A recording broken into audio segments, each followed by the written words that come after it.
आपके पास गिरिराज सिंह से खास बातचीत कर रहे हैं संजय, एडिटर, सीनियर एडिटर, सुनिए जरा। क्या कहा? हृदय में काबा, नयन में मदीना। ये क्या है? ये पाकिस्तान है? यहाँ शरिया कानून चलेगा? हृदय में काबा, नयन में मदीना, ये वहाँ के हिंदुओं को गवारा नहीं हुआ। अब सोनार बंगला बनेगा। ये थे केंद्रीय मंत्री गिरिराज सिंह, जिनका कहना कि अब सोनार बंगला बनेगा और घुसपैठियों को भारत के लिए कोई जगह नहीं मिलेगी। कैमरामैन दिनेश के साथ संजय शर्मा, इंडिया न्यूज़, दिल्ली।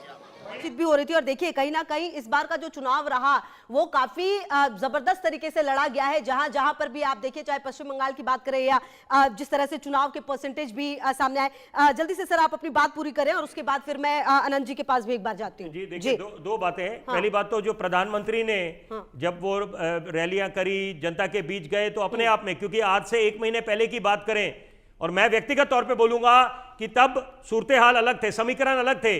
अब हम लोग सब बात कर रहे थे कि टीएमसी की सत्ता वापसी होने वाली है, लेकिन उसके बाद जब बागडोर अमित शाह ने संभाली, जिनको वर्तमान के दौर का चाणक्य कहा जाता है, तो निश्चित बात है, और भाजपा तो वैसे भी जानी जाती है 365 दिन चुनावी मोड में रहते हैं, तो उसकी आलोचना भी हो सकती है, वो अलग बात है।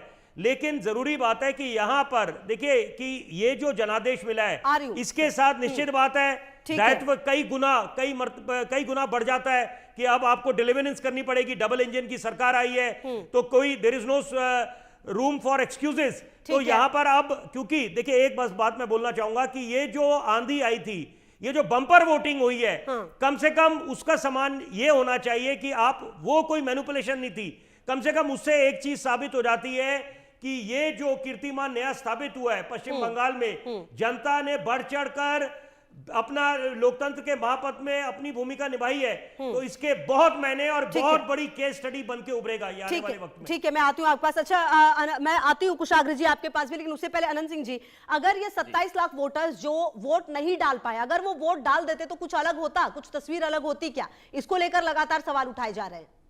देखिए खुशबू जी, हम तो 2016 से आते हैं। 2016 में हमने 3 सीट जीत कर आते हैं। 2021 में हम 77 सीट जीत कर आते हैं।